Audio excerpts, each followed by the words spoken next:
Hello friends, नमस्कार। और मैं स्मिता माथुर, मेरी यूट्यूब चैनल में आप लोग का बहुत बहुत स्वागत है। आज मैं आप लोग के लिए कहानी लेके आई हूँ जिसका नाम है सपना मेरा सच हो गया। तो एक बहुत ही प्यारी सी कहानी है, प्यारी सी छोटी सी लव स्टोरी है। तो आशा है आपको पसंद आएगी। तो प्रस्तुत है मेरी कहानी सपना मेरा सच हो गया।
कभी तुम कहो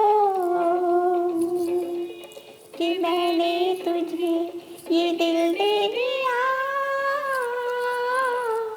कभी तुम कहो, कभी तुम सुनो कि मैंने तुझे ये दिल दे दिया।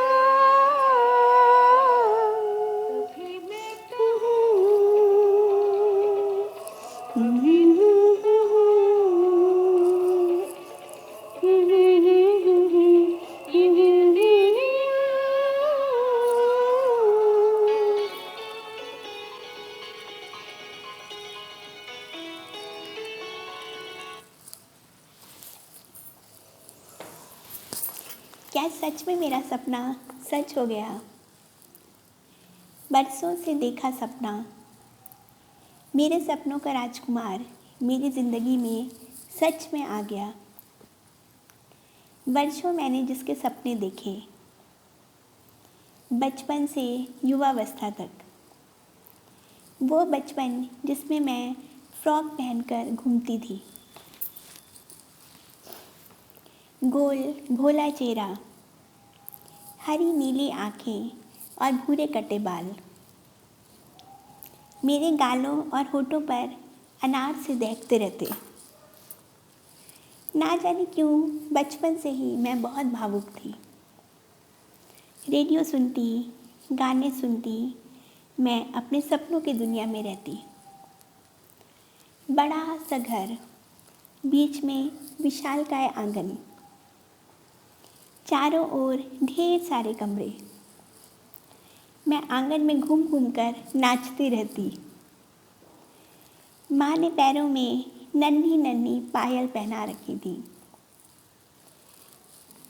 झूम झनन बोले जनक जन बोले, मीठे बोल बोले, बोले रे पायलिया, मीठे बोल बोले।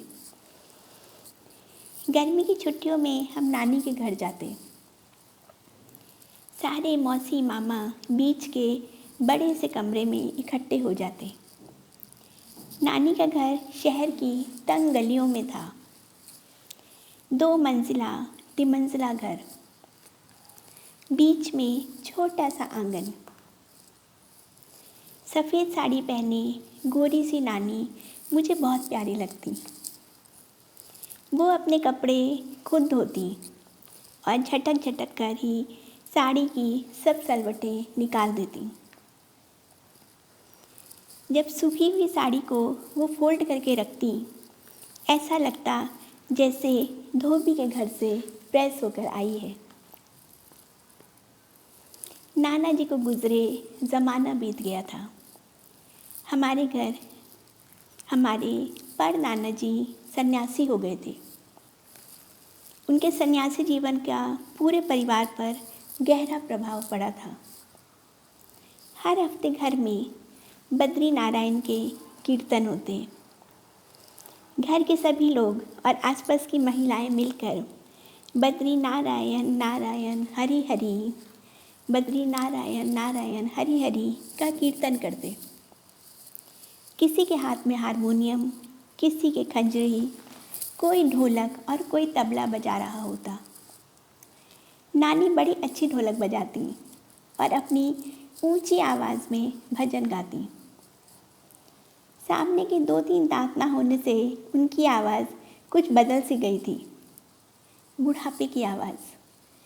बाकी मौसी मामा बहुत सुंदर स्वर में गाने गाते, गाने भी गाते और बजाते भी।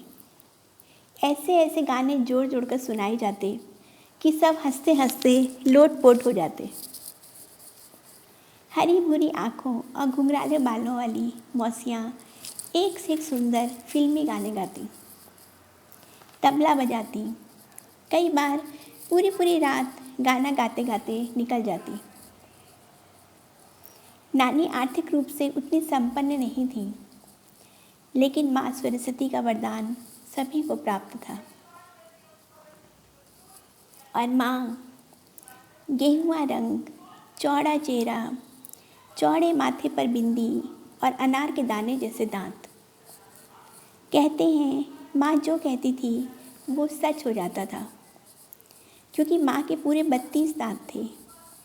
स्नेहमयी ममता की मूर्ति, सब पर अपना प्यार लुटाने वाली, भाई बहनों में सबसे बड़ी। ऊंची कदकाठी की माँ सूती लाल हरी साड़ियों में देवी सी लगती। उनकी उंगलियां हारमोनियम पर ऐसे चलती जैसे कोई सुरीली सरगम। माँ और सभी मौसियों ने संगीत और तबले की विधिवत शिक्षा ली थी, और वही माँ शारदा का वरदान अनायास ही मुझे प्राप्त हो गया था। तो बस आगे की कहानी नेक्स्ट एपिसोड में। तो ये एक बहुत प्यारी सी कहानी है, एक छोटी लड़की की जो बचपन में एक सपना देखती है और वो सपना आश्चर्यजनक रूप से बड़े होने के बाद उसका पूर्ण हो जाता है। इसीलिए इस कहानी का नाम है सपना मेरा सच हो गया। तो चलिए मिलते हैं नेक्स्ट एपिसोड में, आगे की कहानी सपना मेरा सच हो गया। Okay bye, see you.